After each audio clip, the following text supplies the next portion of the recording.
I've spent an awful lot of time on the rear of the car, just sanding and removing all the paint so that it goes back to bare metal. There's still quite a bit of work to do, but the hardest part of it has now been done, I'm pleased to say. It seemed to take forever. I used a selection of wire brushes, but the best tool I found was this nylon type disc. It's a cleaning disc on the angle grinder. You have to be reasonably careful with it, because although it's not supposed to take away the metal, it will do if you hold it on there long enough. So it's a cautious use of that, and then followed up with lots of wire brushes. But I'm pretty pleased with the result. And what I intend to do next is there's quite a lot of areas, if I come onto this side, you see there's quite a lot of areas where there was rust underneath the paint. Just here. What I intend to do, and around the edge of the wheel arches. So what I intend to do with that is I'm going to apply some Genelite rust remover and wipe it off when it's done its work. And I'm told that you can clean that off with panel prep and then just prime on top. So that's what I'm going to do. So I've been out with the filler, and I've done the initial filling to all of the areas where I've had to weld panels on.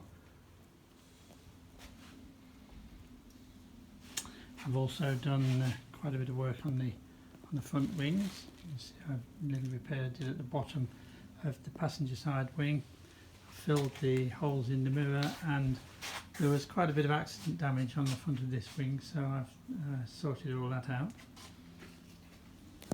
I've filled the aerial hole. That's now flush. And again, on the driver's side, done all of the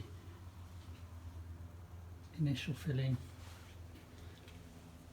and it's all come out reasonably well. I've just got to take this driver's side front wing off now and just finish off the filling work. I've got to do the back of the panel, and there's one or two little bits that need a pot more filler putting in. And after I've done all of that, I'm going to get a coat of primer on and see what it looks like then.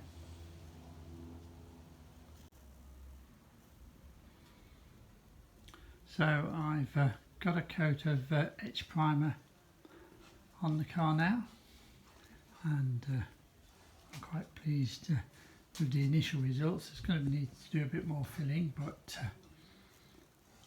that'll come after I've put the proper primer filler on.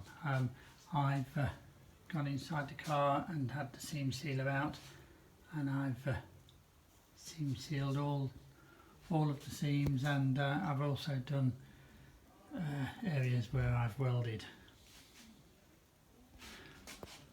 That's same into the body, into the front engine bay area.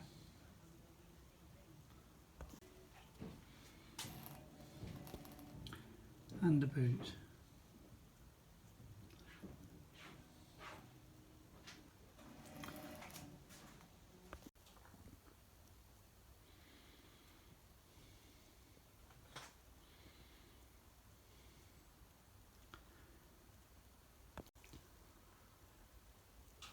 Well, I've got the car finished in primer.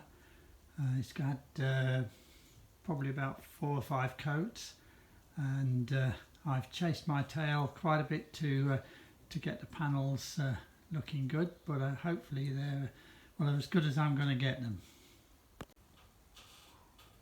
The next job I'm going to undertake is to spray the underside of the car with Gravitex, and it's a grey Gravitex that I've got because I want to spray the car with the original paint finish underneath, and that's going to be Harvest Gold.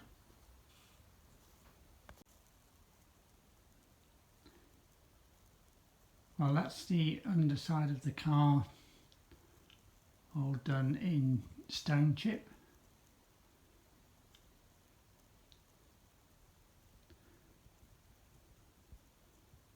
I've put on a couple of coats. I didn't want to go too heavy with it, but that's now ready to be painted in Harvest Gold.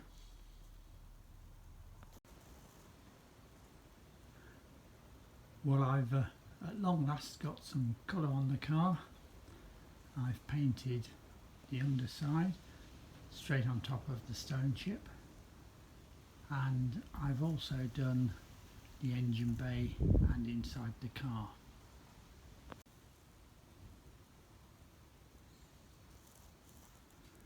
I've given the engine bay and the inside 3 coats, which is probably a lot more than what it had when it left the factory.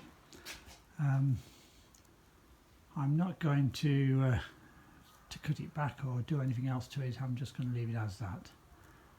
But I'm pretty pleased with the way my first attempt at spraying is turning out. Maybe not the best job, but it's certainly going to be acceptable.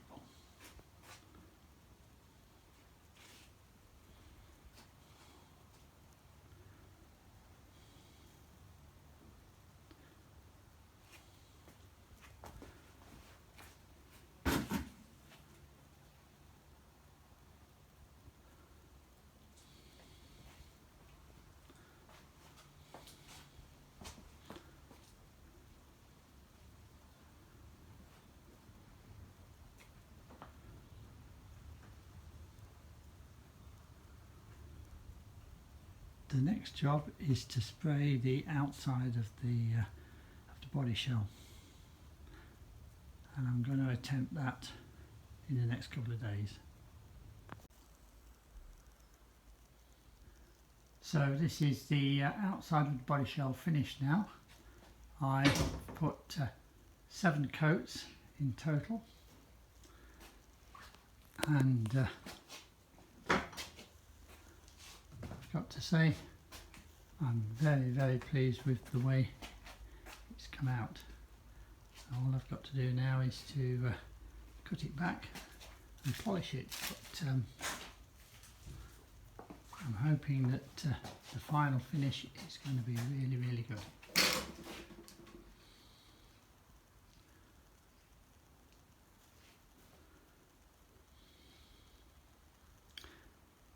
So lots more work to do, but I'm getting excited. The paint finish has come out far better than what I had expected it to, being my first attempt at spraying, but I have to say that a lot of that goes down to this. I bought it off eBay.